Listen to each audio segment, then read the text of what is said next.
Ryan Blake's journey on the tennis court has taken him from a great high school athlete to collegiate player to world-ranked professional and even coach. Along the way, he's traveled the world, winning matches and making people laugh all the way to the Hall of Fame. Well deserved. He will be one of the more interesting characters in the Hall of Fame.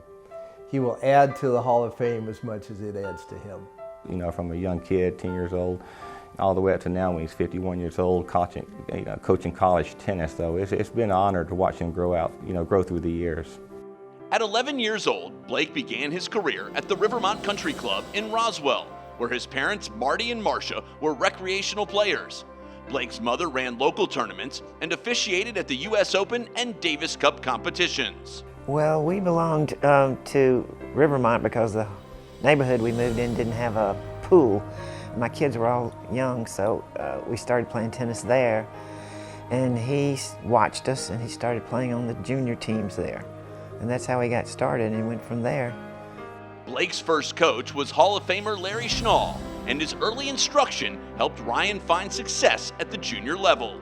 I think he got most of his talent from his mother, Marcia, because I used to coach Marcia as well back in the day, so I can see where Ryan got his talent from. Blake was a three-sport standout at the old Peachtree High School in Dunwoody. He excelled in football, basketball, and baseball, but when the coaches wanted to make him a lineman, he chose to focus on tennis. Well, he's actually just a tremendous athlete, and I don't think he actually became a good junior player till sort of the end of high school. Blake was a tall, powerful player with a strong serve and forehand. How heavy, how hard he can hit the ball is actually kind of amazing. By his senior year of high school, Ryan started to make a name for himself. He was the state singles runner-up in the GHSA Quad A tournament, the highest classification at the time. Despite his high school success, he was not highly recruited, but did get an offer from Georgia Southern, where he would end up playing both #1 singles and #1 doubles in Statesboro from 1986 to 1988. With his talent level, if he had started a few years earlier, he probably easily could have played on the Georgia team instead of a lesser team like Georgia Southern. So he started a little bit late. Of course, he made up for it later. After graduation, Blake did not plan to play professionally, but after working out and holding his own with touring pros Dan Cassidy and Barry Moore, they convinced him to give it a shot. I don't think Ryan understood his potential and his ability when he was just out of college, that not only would he beat these guys, he would beat them to a pulp sometimes. He was an incredible athlete, and it was a good decision for him to turn pro. I think that's it set him up for, he's still involved in tennis, it set him up for his whole life. Ryan Blake played professionally from 1989 to 1995 and won tournaments across the globe. He played qualifying matches at Wimbledon and both the US and Australian Opens.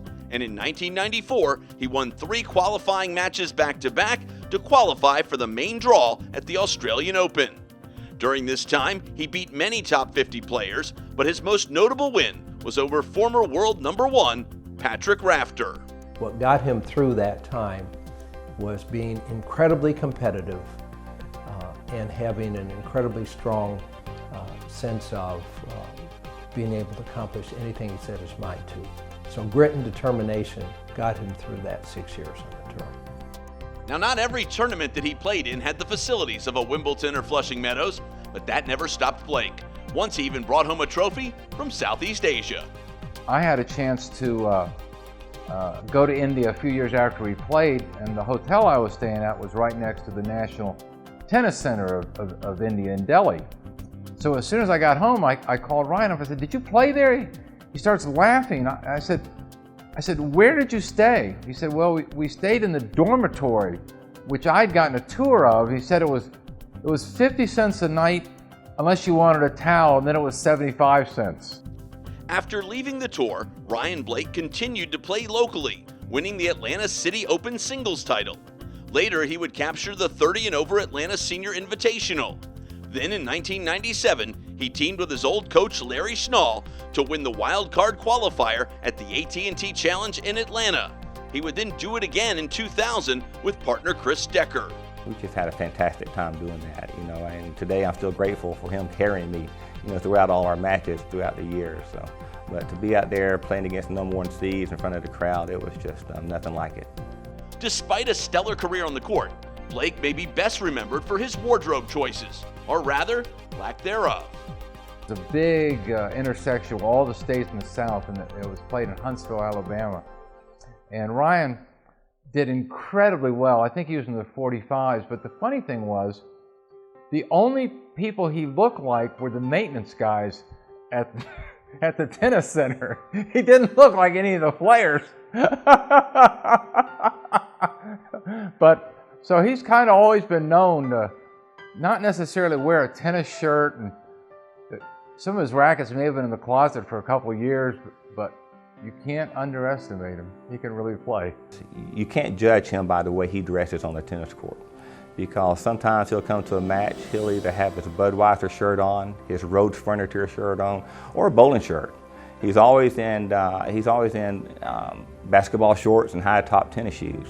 So you really can't judge Ryan by the way he looks, because the next thing you know, you're shaking hands, and I've had one opponent come off and says, "I think I just lost to a rodeo clown." And I said, "No, that's Ryan Blake." Blake has been a head professional at the Sporting Club at Windy Hill and the Country Club of Roswell.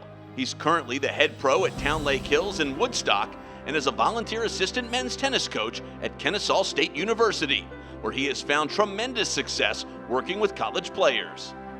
If you don't have a connection with your student athletes, there's no way you can coach them.